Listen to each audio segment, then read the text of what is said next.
that were spoken, those actions that were done, just keeps going on and on and on. And you would like to have an off switch. So what is this thinking that keeps going on? What exactly happens? We'll try to understand that. Then, after that, we'll talk about the two kinds of thinking. So, of course, in this case, positive and negative. And we'll see how positive thinking is not always good and negative thinking is not always bad. And then we will look at the most effective way of thinking, how to channel the power of thinking positively. That's what we'll discuss in the last part. And throughout, anytime if you have any questions or comments, please feel free to share. And I'll try to address them. Also, we'll be doing some exercises. So if you, I'll ask you some questions, we'll do some visualization exercise also in between. And then we'll have a question answer also at the end. Now, thinking is a very curious phenomena. Let's begin with why it is curious. I'll use the word thought, and I'll use it in two sentences.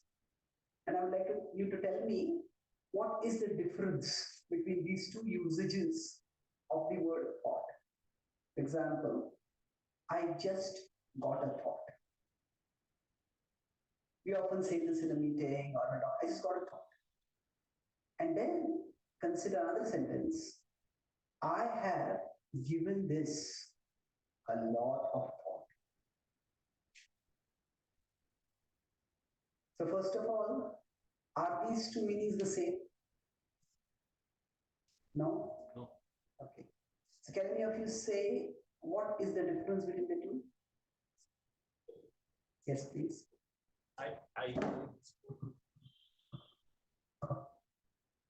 I just got a thought means we are getting the thought. Whereas I have given this a thought means we are, it is both on the opposite side. I mean to say that I just got a thought means thought is coming to us. Whereas I have given this a lot of thought means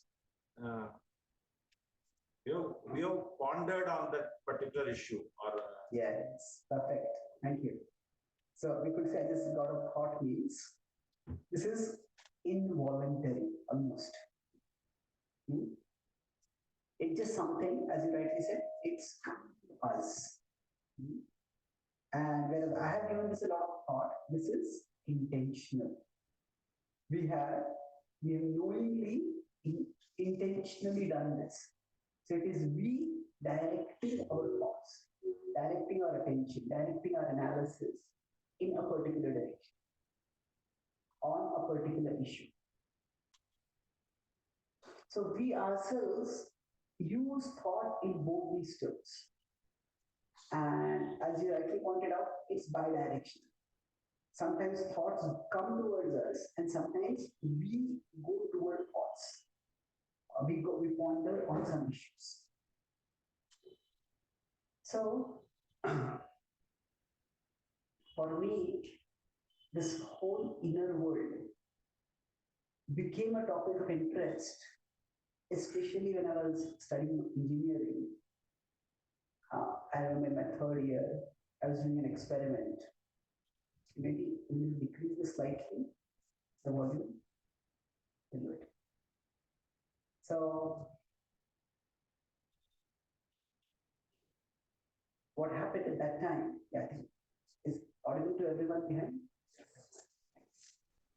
So I was doing an experiment in the lab, and then suddenly a friend said to me, I just heard the voice from him, hey, there's wildlife on your body. And even before I could even notice what it was, immediately the words came from my mouth, don't hurt it. And I looked back and I saw on my shirt there was some kind of insect. So I just walked to a nearby window, put my hand over, my finger over there, an insect crawled on my finger, and I gently let it out of the finger. And then that evening, I was talking with this friend, we were having dinner together in our mess, and he told me something which enraged me. We were doing a project together and some mistake had happened. And he had let everyone, including me, believe that I had committed this. But this day, he told me that actually he had committed the mistake and he had let me take to the ball. I was angry. I just jumped up and raised my fist. I will kill you, I said. Now, that day, just a few hours before, when I had taken that insect and gently let it out, I looked at my friend and he had been looking at me with big, bemused kind of eyes. And somehow, those eyes had stayed in my memory. And then, when I said that, I was also angry, was about to explode at him. Suddenly, his eyes were opened very wide. And then, when I look at those eyes, I almost froze. Because it was as if I was here, but I was also above. Looking down at myself, and I felt, which is the real me? Is it the afternoon me who was not ready to hurt even a small insect? Or is this evening me who's about to smash the face of his friend? That's when I started thinking, what all? It's almost as if different persons are residing inside the same person. Sometimes our behavior changes so widely. Sometimes we are wise, and then sometimes we are otherwise. So I noticed that this sort of oscillation happened. And that's when I started reading more about psychology, more about philosophy, to try to understand what goes on in the inner world. And then finally, I happened to read the Bhagavad Gita. And there, I found a model of the self that helped me make a lot of sense of what was happening in my inner world. And it also helped me to make sense of why the people around me were behaving the way they were behaving. So while the Bhagavad Gita is seen as a spiritual book, it's seen as a religious book, my approach to the Gita was primarily as a book for self-understanding and self-empowerment. How can I understand myself better? And how can I be better empowered to tap whatever abilities, whatever gifts, whatever talents I have? So we will take that approach. And I'll talk about the model of the Gita. It's more from the perspective of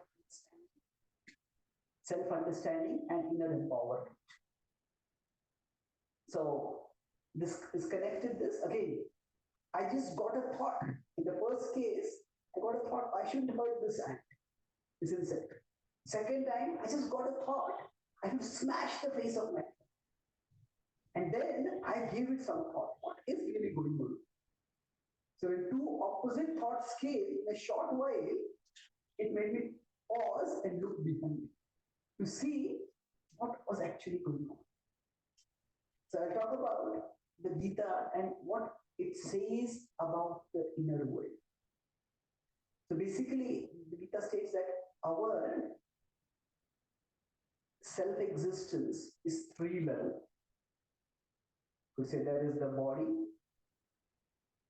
and beyond that there is the mind, and beyond that there is the soul. So body, mind, and soul is a three levels of existence, and all these three together comprise the self.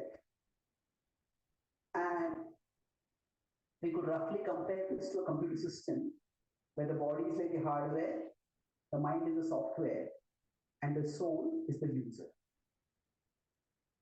So now this is an interesting kind of software, the mind. We in today's society have focused a lot on improving the hardware, in the sense that we have comforts and luxuries that Today, even 50 years ago, people could not imagine the internet and air conditioning. You couldn't have imagined maybe 200. Royalty didn't have it 200 years ago. Air travel. So hardware has improved, but somehow the software seems to have become worse. We have so many people today who are sad. Does anyone know what is sad? Which I'm not insulting your intelligence. You basically all know what is sad. But again, I'm talking about a second meaning of the word sad. In the winter, they have one disease, especially in the west. That's abbreviation is sad. Oh yes, okay, that's quite. That's a third meaning. That's quite good. So at one level, sad is simply unhappy. But sad also refers to three typical mental health problems that are there in the world. One is stress, the second is anxiety, third is depression. So now, if you look at this, stress is broadly associated with the present. I have so many things to do. How will I manage all of it? It just becomes too much of a burden. Anxiety is associated with the future. Oh, what will happen here? What will this person does this? What will happen? You know, if the economy goes down, if there's a recession, what will happen? That's the question that puts us into anxiety. And depression is largely associated with the past. When we succumb to depression, basically our mind starts replaying the things that have gone wrong with us. Maybe we made mistakes, maybe others mistreated us, whatever. And we start thinking that the future is going to basically be a repetition of the past. So it does seem that the software is malfunctioning. Now, while you could say anxiety was always there in human society, but the proportion seems to be much more than in the past. And similarly with respect to depression. If you consider in the past, if you consider the point that human society is progressing at a material level, people in the past had lives much tougher than what we have now, at least at a physical level. And yet, as far as the historical record goes, we don't have people committing suicide or succumbing to depression to the extent that we see it today. There's something which is going wrong. So now from this model, if we consider soul, mind, and body. So what happens is that from the outer world, stimuli come in. So let's try to understand this model a little bit more now. The soul, mind, and body. So the soul in Sanskrit is called as Atma. And from the soul comes Chaitanya. Chaitanya is consciousness. Now the consciousness is the energy of the soul. So just as if I consider this phone, now the phone has a flashlight. So this point is a source of light, and from that a beam of light is coming out. Like that, the soul is the source of consciousness. The consciousness is like the beam of light. The beam of light that comes out from the soul. So when you are looking at me, I am looking at you, it is your consciousness. Your consciousness that is flowing toward me, and my consciousness that is flowing toward you. And in this way we are perceiving. But the consciousness goes through the mind. When we say the consciousness goes through the mind, that means from the outer world, various stimuli come in and they come to the mind, and from the mind they are perceived by the soul. So sometimes in some high security buildings, there might be a security center or control center, command center, where you may have a big window, or sometimes the chief of a company may also have a big monitor where there are inputs from the CCTV cameras of various doors or various places that everything can be seen. So like that, we can envision the mind to be like a inner screen. And on this screen, inputs come. The inputs that come are from the 5 senses. These are the knowledge acquiring senses. Can any of you guess which will be these senses? Sorry? Sorry? Ears, yes. Sorry? Yeah, yeah. Eyes, yeah. Then skin, yeah, you could say touch, broadly speaking. Come to the skin. Tongue, yeah, taste. So we could say, and then lastly, nose. Now, among these two, these are generally the most prominent. That's why we consider movies, they center on the eyes and the ears. And what comes to the eyes and the ears can completely transport our consciousness, primarily. So we could say in our consciousness, these 5, in our mind, in our, so through our consciousness goes outwards. And it goes out through all the sensory pathways. It gathers information and comes back.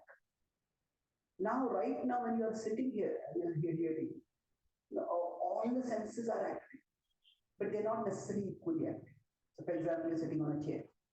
If the chair is moderately comfortable, is slightly uncomfortable, but that is there, but that window, you could say, is minimized. And if you're hearing the talk, if you're interested in this talk, then that window is maximized. If you're expecting an important message, then you're just waiting for maybe the phone beep to hear. So that window is there, but it's available just to be maximized at one click. So in our mind, various windows are constantly being minimized and maximized. If right now we are sitting and suddenly you get some fragrance of some jalebi or something. Immediately, who is eating that right now? Maybe I would like to have that. What is going on? So immediately the smell will go to maximum. Now all this happens in real time very fast. And the mind is like the mirror, not the mirror, the screen on which these windows are coming, these inputs are coming, and we as conscious beings, we as souls are perceiving this. So now with this model, let's go back to the earlier point I mentioned, that this is the soul and here is the mind. So when we say, I just got a thought, that means basically something has come as a mental pop-up. It just like on our device, a pop-up comes up. So like that, something pops up. So this is I just got a thought. That's the meaning over it. Now, on the other hand, when we intentionally focus, directing our consciousness, that is where given this a lot of thought. So in this way, basically, the first is in one particular direction. The first is this way, the second is this way. So when thoughts come to us and thoughts go from us. Now all this happens internally, and most of the times, it really doesn't matter how it is happening. It's happening as we are processing the world and we are functioning in our lives. But there are times when sometimes some mental pop-ups come up and it just causes us to freeze. Say if somebody has had a terrible experience, Maybe like people have sometimes say PTSD if they have had some trauma in the past, and then they hear some loud sound when they crash, and they just freeze, they start trembling. So what has happened at that time? That pop-up has come. Maybe they experienced a bomb, they just blew up somebody next to them, and they hear a loud sound, and they hear that loud sound, immediately their mind starts replaying that. When it starts replaying, then they freeze. Because the mental pop-up just takes over their function, or rather prevents them from functioning, makes them dysfunction. That's when we start wondering what actually is going on. So inside us, there are two things. Inside us, there is the screen, and then we are there as the seer of that screen. So let's try to get a sense of this with a visualization exercise, or this idea of a screen and a seer. So once again, you can close your eyes and try to take 3 deep breaths. And then I will tell you what to visualize. You can try to do that if you like. So 3 deep breaths. 1, 2, 3. Now try to continue the deep breathing and keep your eyes closed. With your eyes closed, try to look straight ahead and notice what you see in front of you. Because your eyes are closed, you can't see anything that is physically in front of you. But you might see your home, you might see a loved one, you might see some natural mountain or sky. Whatever it is that you seem to see it on some kind of screen inside you. Maybe you see a dull haze of colors. Maybe you see things which keep changing. But it's all on some kind of screen inside you. And while you're looking at that screen, try to take a step back and catch sight of the person who is looking at that screen. I repeat, you're seeing various things on the screen, but now you want to see who is it that is looking at that screen. So try to take a step back to look at that seer. When you try to take a step back, you find that the seer seems to step back with you. No matter how many times you try to step back, what you are looking for remains what you are looking with. So that inner screen within you is your mind. And the inner seer that you can't catch sight of is you, the spiritual being, the soul. Take one deep breath and then gently open your eyes.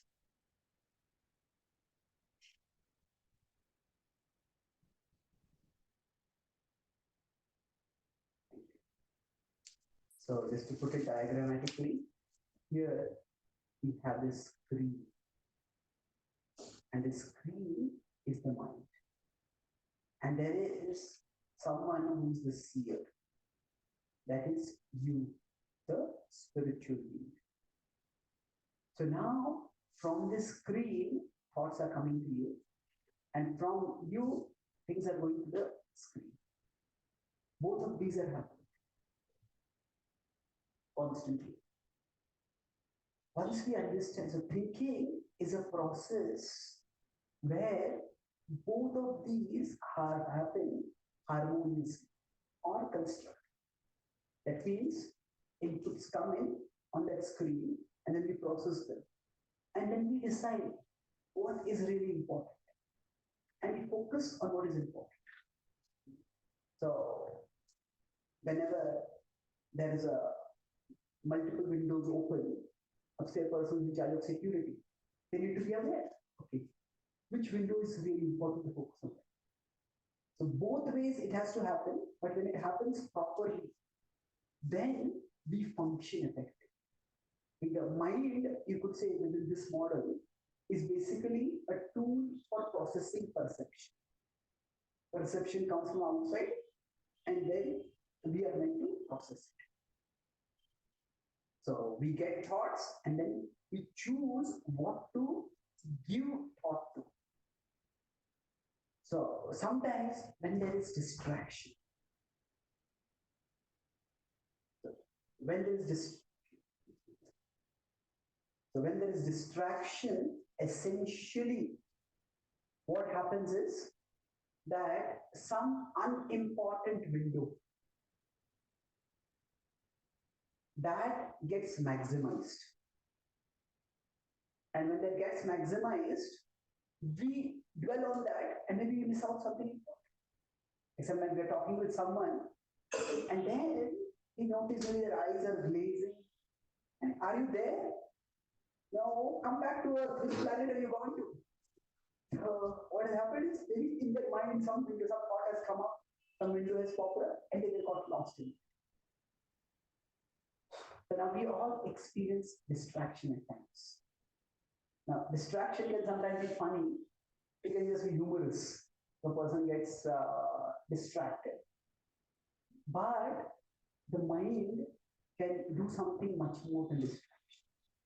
Say if we are driving and somebody starts gets a message on their phone and they're looking at the phone, the car crash. It's a distraction, but distraction can even lead to destruction. Similarly for us, when we are trying to function, the mind can distract, but the distraction can sometimes have serious consequences. So one aspect of spirituality is to understand this difference between us and our mind, to be able to create this distance. So if we are able to create this distance, then we can observe the mind. Otherwise, we just equate ourselves with our mind. And when we equate ourselves with our mind, then we get carried away with any and every thought that pops up over. We are unable to differentiate between the two. So this is where, we all have heard this term, attachment. Now, what does attachment mean? There is a philosophical, spiritual sense in which this word is used sometimes. There is a relational sense in which it is used. We have developed attachment for some person, developed feelings for some person. But I talk about it more in psychological terms. What exactly happens when attachment ends? Whenever there is an attachment, what it means is that corresponding window, that window gets maximized by default. Even without our thinking, without our wanting, that particular window just gets maximized. So if we are very interested in cricket, India did very well in the World Cup till the last stage, unfortunately. But say they're very interested in cricket. When I go to America, I often give cricket examples, like critical points. In America, they tell me don't give cricket examples. And why? They said for Americans, cricket is an insect, not a game. They just don't know much about it. Of course, the Indian expatriates are playing quite a bit over there now. But the point is that if there is attachment to cricket, then what happens? We might be in a serious business meeting, but if we just hear some news, like, oh, this batsman got out, or this happened. Oh, what happened? And usually that window gets maximized. So, on the other hand, if somebody has no interest in cricket, and they hear the news, what? They look at us as if we are talking as if somebody who has no interest in cricket, and they see people who are so caught up in cricket. It's as if they're watching a foreign language movie without subtitles. What is going on? Why is so caught in this? It's because that particular window, even if it pops up, it doesn't get maximized. Why is this so important for you? So whenever there's attachment, there is a default maximization of a particular thing. And attachment can degenerate to addiction.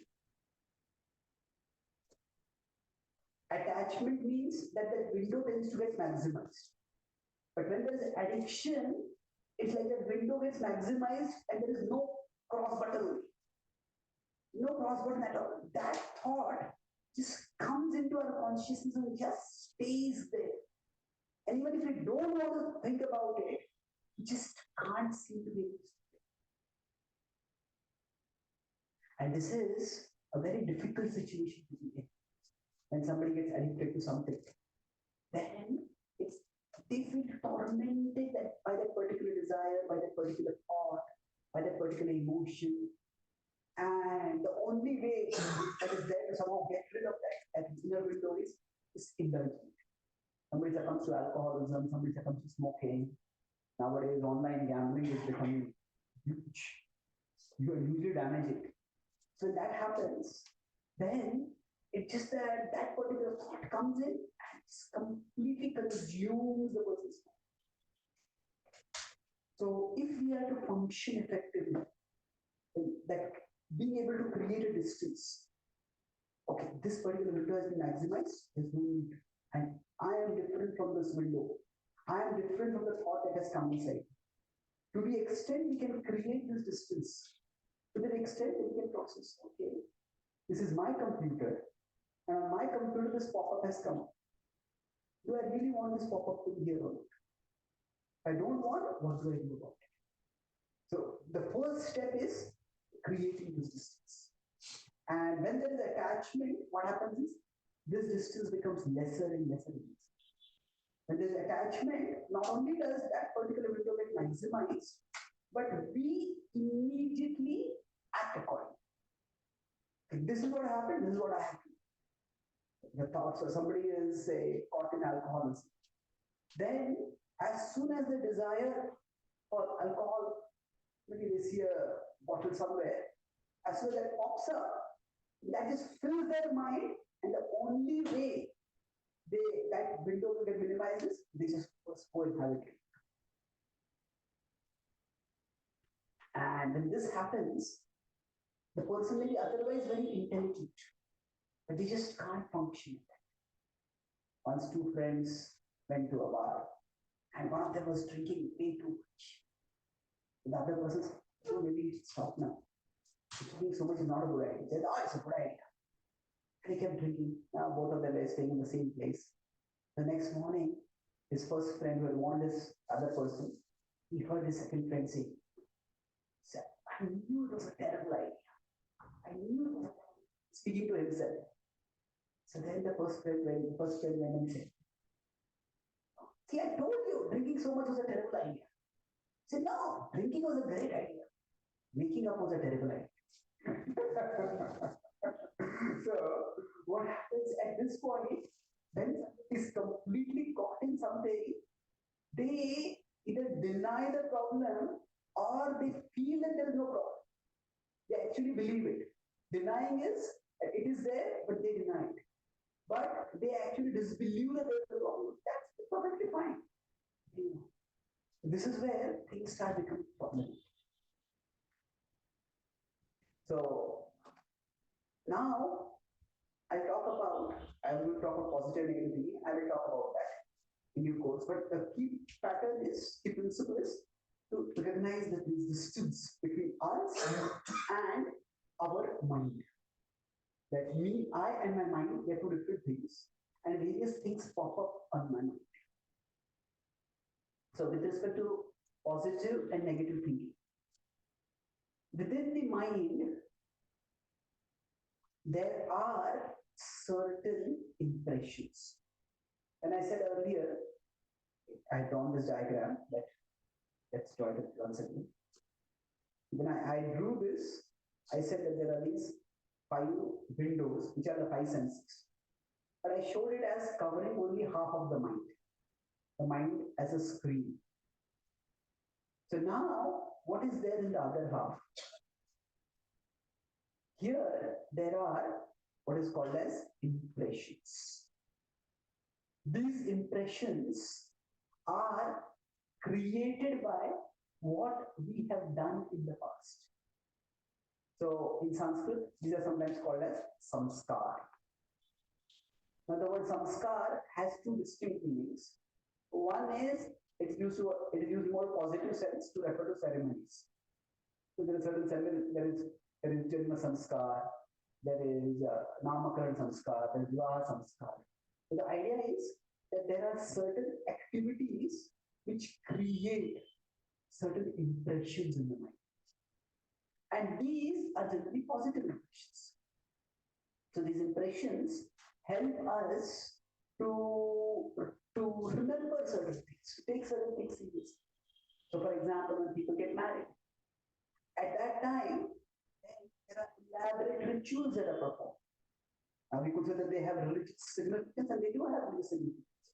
But along with that, they also have a psychological significance. Once a year, I take a group of Americans who are interested in Indian spirituality on a tour of India. So mostly it is people who are interested in yoga and then go interested in bhakti yoga, and then they come to India. So a couple of years ago, we had taken a group of young Americans to Vrindavan, Rishikesh, and various other places. And most of them were young women, several young men also there. And so they wanted to experience India, not as Indian spirituality, but India. So they heard a lot about the Indian weddings. So they said, go experience Indian wedding. So one of our spiritual guru, there was a devotee whose daughter was getting married. So they attended the wedding. And at the end of the tour, we had a debriefing session. We asked them what was the most memorable part. So one of the girls, she said that wedding was amazing. There 600 people for the wedding. I mean, 600 is not a big number in India. The population is so big, and we have an extended family and friends. In America, 600 is a huge wedding. And not only that, it's not just for a few hours. Sometimes the festivities go for days. I said, so I asked her, what did you find so striking about the wedding? She said, after attending such a wedding, you can never forget that you are married. So what that means is that if two people just go before some law officer and sign a paper, then you can say legally they're married, but there are no impressions created. So marriage is a grave commitment. And when there are impressions created by that, there are so many people who come, there are certain traditions that we follow. All those say, in Christianity, they take vows. In the Vedic tradition, we go around the sacred fire. There are different ceremonies, specifically might be different. But the idea is there has to be certain gravitas associated with it. And that creates some impressions. So samskar are ceremonies which create certain impressions within the mind. So in that sense, samskar is positive. But samskar has another meaning, which is more negative in the sense of it also refers to the impressions that are haunting us, the impressions that trouble us. So you could say this in this sense, samskar refers to some scar. We all have some scar inside us. And that scar sometimes will get triggered. Say if you want to talk with someone, and that person talking with someone, just tap them on the shoulder. And you tap them on the shoulder, and they scream, what happened? Just tap me. They say, I have a fracture over here, it's recovered. Oh. So normally, if somebody has some wound or some injury, what it means is that a small action leads to a disproportionate reaction. So similarly, when we have some scar inside us, if somebody was bitten by a dog in the child, and then as soon as they see a dog, immediately they get scared. They get alarmed. So why is that? Because basically that stimulus is triggering a particular window to get opened. And that window is getting maximized, and that's taking over their function. So for each of us, in our mind, there are certain samskars. And these samskars, these impressions, they shape our function. often unconscious. So now, which are our prominent samskars or impressions? Now, to understand this, now these impressions are also associated with our attachments.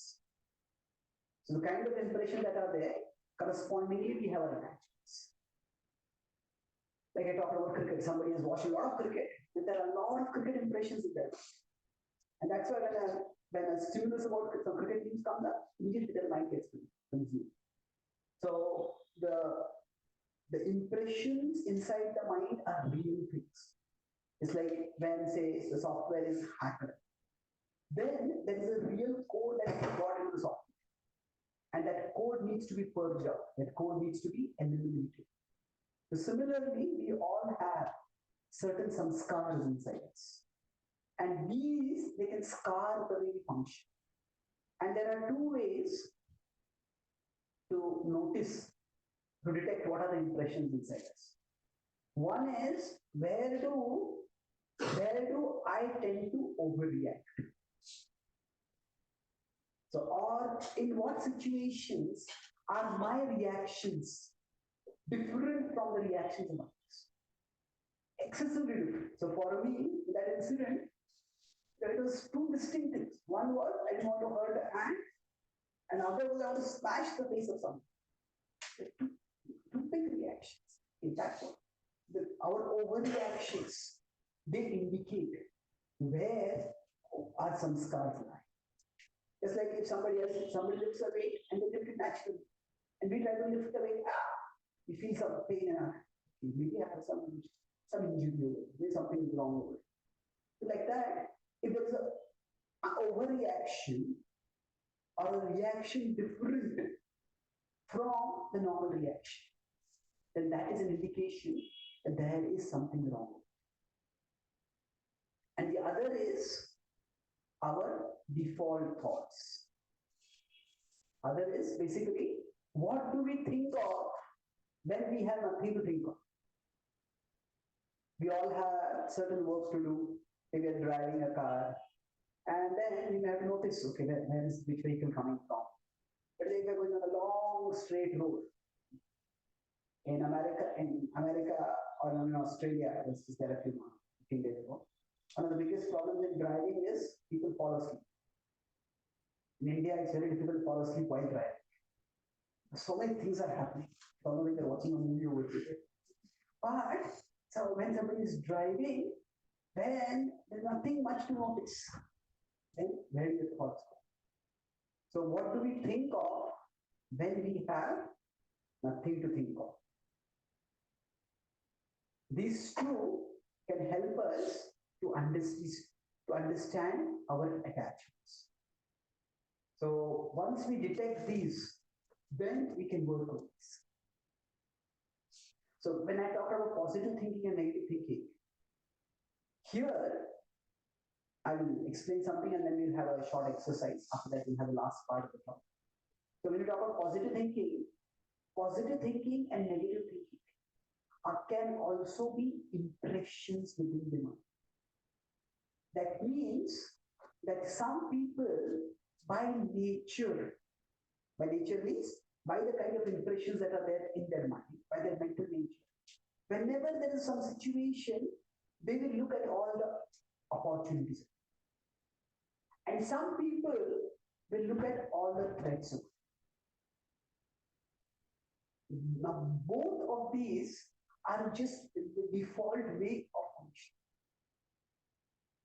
So we could say that the impressions within the mind. So for some, if you consider two people, for some people, their impressions may be such that they look for opportunities in every situation. Others look for threats. Now, normally we might think that a person who looks for opportunity, that's good. There's people, we call them as optimists, positive thinkers. What is the word for these people? Pessimists. So often pessimists get a lot of bad press. Why are you pessimists? But it's not that simple. No. In real life, both kinds of people are required. Say if somebody wants to construct a skyscraper building, there's a barren land. An optimist comes and says, hey, you could construct a skyscraper. That's good. But then, if that skyscraper is a safe place for living, somebody also has to think. If there's a fire, what is the way we can prevent the fire? If there is some security hazard, what is the way people can escape? So basically, somebody has to envision what all things can go wrong. And then prepare to address those eventualities. And if there is only an optimist who sees all the opportunities but doesn't see the threats or the dangers, then that particular scraper will not be suitable for safe living. So, one of my services is writing. Now, in writing, there's a creative side that we all have. It comes up with ideas.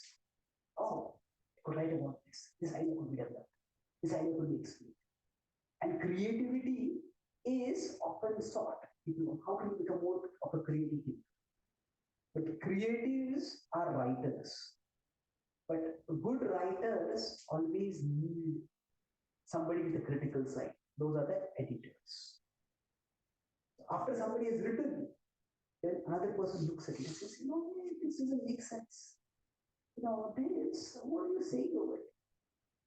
This thought doesn't flow with this thought. So if somebody is a decent reader, regular reader, or regular writer, you can easily make out some passage which has been well edited and which has not been well edited. In general, the saying in writing is that what is written without effort is read without pleasure. What that means is, what is written without effort. That means some people, their writing is just their brain dump. Whatever is inside is outside. It's not very well organized. They have not put in the effort. The creative side might be there, but the critical side has not been put in. Then what happens is, it is the other person has to figure out what are you saying. So good writing involves both the creative side and the critical side. And the creative side is associated with optimism. The critical side is associated with pessimism. And both are required. There's one Pulitzer Prize-winning author. He was known to write something very complex passages. So once he wrote something and sent it to his editor, and his editor highlighted one passage. He says, what does this mean? And this author, he read it once, he read it twice, he read it thrice. And then he said, when I wrote this, God and I knew what it meant. Now only God knows what it means. So sometimes when we write, the creativity can just go wild. So creative side needs a critical side. In every field, there is quality control. The quality control means what? It's basically negative thinking. This will not work in the situation. This will not work in this will not work in the situation. So positive and negative thinkings, these are both tendencies of the mind. And it is not that one is good and the other is bad. The problem is not negative thinking itself. The problem is identifying ourselves with negative thinking. That means if we see our mind as different from us and we understand, okay, my mind in every situation tends to look at threats, tends to look at problems, tends to look at dangers. Then if we understand this, then we can use the mind as a resource. We can find roles where that particular tendency of the mind can be used as well. But the problem comes when we identify with the mind and we can't stop thinking negative. So yes, negative thinking is important. It can also be a power. Not everybody can visualize or anticipate problems that may come in the future. But the problem is, if negative thinking is the only way we are thinking, that means going back to the starting point, I just got a thought. So negative thoughts pop up inside us and we just get carried away. And we shoot down our own ideas, we shoot down other people's ideas, that's when it becomes a problem. So, but if we can distance ourselves, yeah, this is my power. That I can visualize problems about every situation. But if I identify with that too much, that will become my weakness. Similarly with positive thinking. Generally, because positive thinking is good. But if somebody just thinks positive, but doesn't think about problems, doesn't think about dangers, then that person cannot just be optimistic. That person can actually end up becoming unrealistic. That person can become foolhardy. So both of these are tools. And we need to be able to use these tools appropriately. So this is about positive and negative thinking. I'll conclude this whole session with two principles broadly. I mentioned one of them already, but the Bhagavad Gita says that if we are to become expert at mind management, it gives two terms, abhyas and vairagya. So if we can do these two things, then we can all manage our mind. So I'll explain this in terms of this metaphor that I used. Vairagya is distance. So we all can try to have some time every day when we create some distance from our mind. It is, we are observing the world through our mind constantly, but we create some time where we observe our mind. This distance can be created through introspection. One of the ways through introspection is journaling. That just write down your thoughts, write down your feelings. Just take a few minutes break every day, or maybe at the end of the day, maybe at the start of the day, and just review what happened. Not just what happened, but how we perceive what happened. Sometimes we speak harshly to someone, and we don't even notice that we spoke harshly. And just go on to the next thing. But maybe when we look back, maybe I should have spoken like that. We observe, okay, man, I overreacted. So when we create a distance from our mind, or rather when we invest time in consciously creating a distance from our mind, at least for some time every day, then we will be able to distance ourselves from the mind even during the course of the day. Then when some pop-up comes up, okay, I don't have to act like this. I can keep a distance. Another tool is meditation. Meditation can serve many purposes, but one purpose that meditation does is that when we are trying to meditate, say we are doing deep breathing, chanting some mantra, we are looking at some sight, some picture, some image. So basically what we are trying to do is, we are trying to keep one image on our mental screen. And when we try to do that, we will see, oh, this pops up, that pops up, that pops up, that pops up. And that's the time when we can notice, okay, actually, I want this to be here, but so many other things are coming. And then that, even if we don't succeed in concentrating during meditation, but just that attempt, it creates this distance. And that increases our self-awareness. So every day, creating some distance between us and our mind is very helpful. Another way to create this distance is through self-talk. Now, self-talk, what do I mean by this is that actually there is some kind of mental chatter that is always going on inside us. If, for example, you are hearing this talk, maybe, hey, how long is this going to go on? I'm getting bored now, I'm getting tired, I've got so much work to do. You would have that kind of thought going on. Oh, you know, this was initially interesting, but now it's becoming quite complicated. I don't know whether I can understand all this. So there, in one sense, it's like, you know, in a cricket match, there's an event going on, and then there's a commentary going on. And normally, the commentary is meant to enhance our experience of the match. Take a batsman hits a shot. The good commentator will say, oh, this shot was just like the shot that was played at that particular time. This shot indicates this batsman was in good form, whatever. meant to enhance the experience. But sometimes, say the commentator is biased against a particular player or a particular team. Then the batsman is batting very well and leading the team to victory. And the commentator says, oh, this is just a lucky shot. One wrong shot, and this whole effort is going to collapse. You see, the batsman is batting well, but the commentator is commenting completely separate. So then they have to decide, am I going to focus on the match or am I going to focus on the commentary? So like that for us, our mind is always giving some commentary. So when we talk about self-talk can refer to two things. One is the mind talking to us. This is constantly happening. This is like the inner commentary. But this is often, we are not even aware of it.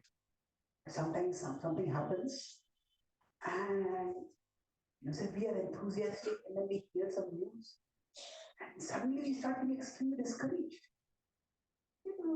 Suddenly our energy level goes down, we start feeling deflated. What exactly happened? Maybe for a particular event happened, we heard that maybe our colleague got some reward or some raise or some promotion or some recognition. And then immediately our mind starts being commented, see, the world will never recognize you. Everybody else gets recognized, you will. You're working so hard. What is the use of all this? Now, we may not even notice that commentary, that particular commentary is happening. But what happens is, we notice the effect. If we start feeling whatever our work I do is not going to be recognized, what is the use of work? Suddenly I know. So, this commentary is going on inside us. But what we can do is, we talk to our mind. That means that there is a mind is inside us. We visualize that as a screen, something has popped up over. People never value, people don't value me. Okay, is that really true? You have got a good job. You're reasonably well in your career. We just talk to the mind as if it were a child. Say if a friend or a child came to us, was discouraged about something. We would not dismiss its feelings, but we would. So like that, we can make some time where we talk with ourselves. This doesn't have to be verbalized talk. I can see my little strange, I'm talking to. We can in private and talk with ourselves, or can literally talk with ourselves. Just have a few minutes every day for this. You'll find that we get a much better handle on the upheavals that happen. As I'm talking wise and otherwise, that kind of oscillation will substantially decrease. That's the first point. So this I talk about Vairagya. The second is Abhyas. Vairagya is basically about creating a distance from our mind. And Abhyas, you can call it as diligence. Now we often hear this word diligence in terms of say, do due diligence, go through carefully, do the proper vetting or proper evaluating, whatever. Now diligence basically means over here that if in the inner screen we want certain windows to be maximized, but because of our attachment, because of our impressions, some other windows are getting maximized. So at that time, what do we need to do? We need to, whichever window we want to get maximized, we pay attention. We consciously maximize.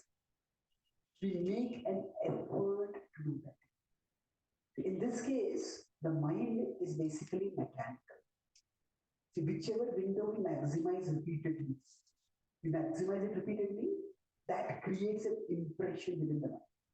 And then that window will start getting maximized automatically. So let's take an example. This diligence I'll explain and we'll conclude this. Have any of you heard of this thing? A small thing in Mumbai? So now, so you consider, suppose somebody has visited a particular website, say on their phone, say called Bollywood.com. Maybe they visit 5 times, 10 times, 50 times, 100 times, 1,000 times. And now they come to say a talk like this and they hear something about the Bhagavad Gita. So now they want to know what is the Bhagavad Gita all about. They open their browser and they want to know what is the type B. And what happens? Bollywood.com comes up. Now they wanted to go to Bhagavad Gita, but Bollywood came. Now, is the browser their enemy? No. The browser is simply repeating what has been done with it. So similarly for us, our mind is like that. Now say, whenever we get stressed, maybe our default tendency is to spend a lot of time watching TV. Or maybe nowadays we go on social media and just go on Facebook. People who can't face books end up on Facebook. We spend too much time there. Now we know this is a waste of time or actually not best use of time. We are okay. Whenever I feel stressed, maybe I hear some spiritual music and calm myself down. So that's something good. Some calming music, some uplifting, devotional music, or whatever. See, that's something which we can do that also makes us feel good. But somehow that thought doesn't come with us. Whenever we are stressed, whenever we are worried, whenever we feel depressed, immediately let me watch some movie, let me just go on Facebook, whatever. That is the default window that we open. That's because that's what we have done in the past. So at this point, if somebody wants to visit, say, bhagavad-gita.com, what they need to do is they have to press 16 buttons, not 16, 12 buttons, which can seem like a climbing Mount Everest. Just press B and press enter. You have to press 12 letters. It can seem very difficult. But just do it. Now, if somebody visits bhagavad-gita.com once, that also gets stored in the browser history. Now, if they visit it again, it also gets stored. And if they just keep doing this, after some time, when they type B, automatically bhagavad-gita.com. So similarly, say we may have some unhealthy tendencies. So whenever I get upset with someone, my tendency is to yell at them. Now, what I want to do is instead, I want to take a few deep breaths, calm myself, and then speak. So now it's not possible for us to delete the impressions that are there inside us. So Bollywood.com could just delete the browser, delete the history. That will not come. But there's no delete button for our mind's impressions. But while the mind's impressions cannot be deleted, they can be overridden. They can be overridden. That means if somebody just visits this bhagavad-gita.com, just again and again and again, just that repetition will create a new history in the browser. And then after some time, that ID automatically bhagavad-gita.com. So for example, it stresses them. And then one reaction is just say watch TV.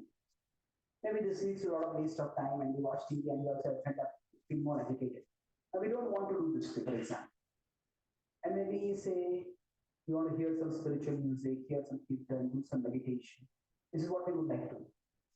But the key principle is diligence means, abhyasa means just repeat the positive. Just repeat the positive. Now we may not be able to do it at the time when the stress or the anxiety or depression comes. But if you just make it a habit, every day I will do this. Maybe I will every day chant some mantra, maybe I'll sing some spiritual music, maybe I'll do some deep breathing. And we just do that every day. That is creating impressions with us. And this is where rituals play a very important role. Now, rituals sometimes have a very negative connotation. Why are you doing so many rituals? But rituals, actually what they do is, they tap the power of repetition. If rituals are done mindlessly, inattentively, that's not of much use. But if rituals are done consciously, then we want to experience the event. So for example, if somebody prays, somebody meditates, That can also become a ritual. So in any tradition, there's a ritual centered around, say, chanting some mantra, chanting some shloka, chanting some names of God. So what is the idea of this? This, it may say, oh, do it for so many hours. What is the point of it? It creates impressions. And the more consciously we do it, the deeper is the impression that is created. And then, say, if we consciously chant some mantra, we consciously do deep breathing for some time every day, that abhyas will do. Then, when we are stressed, when we are about to explode it somewhere, immediately that impression will come up. You know, no need to explode. Just take some deep breath. Just chant some mantras. It's a redirecting consciousness. So like that, we can't delete what are the impressions within us, but we can override them. And when we talk about rituals, so there are three different things over here. There are habits, there are routines, and there are rituals.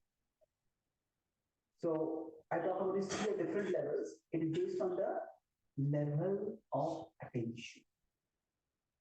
Generally, there are some routines that we do every day.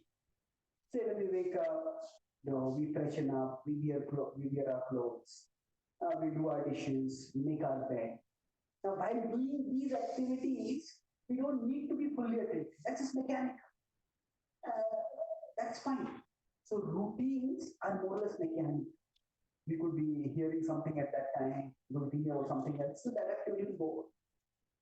So in some habits, we don't need too much attention.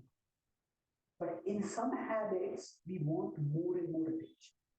So rituals are ideally those habits, those regular activities which we do with full attention. And the more we do those with full attention, the more we'll find that the impressions within will become deeper. The impressions will transform us. And then by this abhyasa, we'll find that our mind's pop-ups will become healthier. So I just got a thought.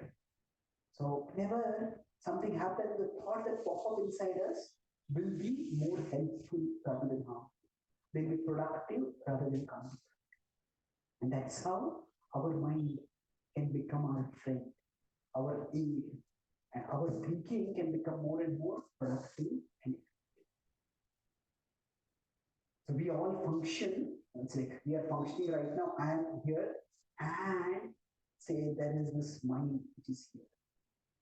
And the mind is going this way, we are going this way. So there is so much inner resistance because of which we function at a suboptimal level. But when we learn to manage our mind more effectively, then what happens is we are here, our mind is here. So the mind is going this way, we are also going this way. This is where we become empowered. In the same amount of time, we can do much more because the inner resistance has substantially decreased and disappeared. So I said, I approach the Bhagavad Gita not solely as a spiritual book or a religious book, but as a book for inner empowerment of how to make or remake the impressions within our mind so that our mind becomes our friend as we pursue worthwhile things in our life. So I'll summarize what I discussed today. I discussed 4 main points. The first point I talked about 2 meanings of the word thought. We talked about as a pop-up, which is involuntary, and as evaluation. I have given this a lot of thought. And based on that, to understand these 2 ideas of the word thought, I talked about the Bhagavad Gita's model of the self. That there is 3 levels of the self. There is the soul, the mind, and the body. And from the soul, consciousness comes outward, and the consciousness takes in information from outside and brings it inside. So our mind is the place. So from the mind, 2 things. From the mind, thoughts can come to us, and from us, thoughts can go to the mind. So normally all this happens efficiently, seamlessly. But there is malfunctioning that is possible. That malfunctioning happens when the mind which is the inner screen, starts maximizing certain windows unwanted. If we consider this to be the screen, there are certain impressions within us. And so, from the sensory pathways, when inputs come in, we talk about attachment means that, so unwanted windows get unknowingly magnified. So when this happens, get unknowingly or unintentionally magnified. That's where we can't stop thinking of certain things. This can be distraction, which can even lead to destruction when it becomes very damaging. So this is basically how the mind functions. And then we discussed how the mind malfunctions. It malfunctions when unwanted windows start getting maximized. And to deal with this, I talked about two broad principles. One was create a distance. That is Vairagya. So instead of identifying with our mind, we learn to identify our mind. So for this distance, I talked about three things. You could use introspection. Just have some breaks every day. Then pause, be with yourself. One way to do introspection is through journaling. Another is meditation. Another is self-talk. Self-talk, not where the mind is talking with us, but we are talking with us. But through this, if we can create this distance, then we won't get carried away by the mind's thoughts. And the last point was, does anyone remember? Abhyasa and Abhyasa, that was diligence. So this is Vairagya. Vairagya means don't be so carried away, so attached to whatever pops up in the mind. This is Abhyasa. And with diligence, we talk about how the mind is basically mechanical. That means that whatever impressions are there within it, the impressions, the samskars, they can't be deleted, but they can be overwritten. So we want to override them in Bollywood to Bhagavanta, for example. So how do we override them? Through rituals. So rituals are activities that we do repeatedly with attention. That is different from routines or habits alone. So when there is repetition with attention, whether it is to some pranayama or deep breathing, whether it is to some mantra chanting, when we do these rituals with attention, we find that they will reprogram our mind. And then our mind will become our friend. Thank you very much.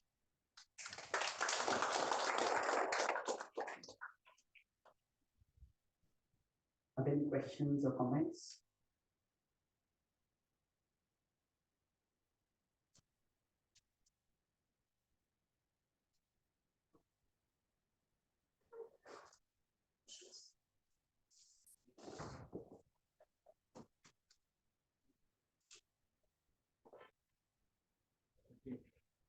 Thank you, Prabhuji, for your precious time. People can listen. Thank you for your precious time and letting us through the thought process and how it occurs inside the mind and this, the interaction between the body and soul. It happens quite often with everyone. Like we all go through the same phase of thought process and interacting with our soul. So this was really a good session, and yeah, we will go through this and we will try to do this abhyasa and distance. So these are the two takeaways for me, at least, to control the mind and to control over the unnecessary thoughts, whatever it comes inside the mind. Thank you once again. This is.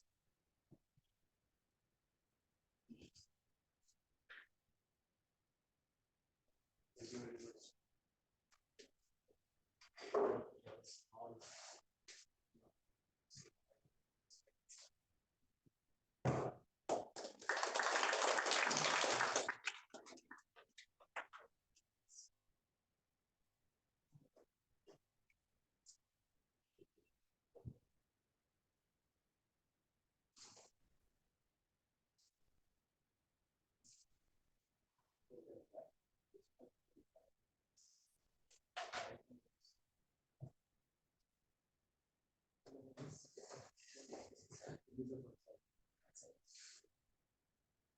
So we have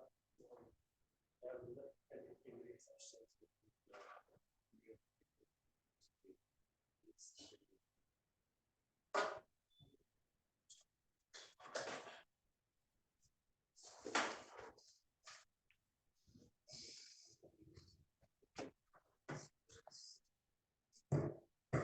leave కొడుతున్నా leave కొట్టేస్తా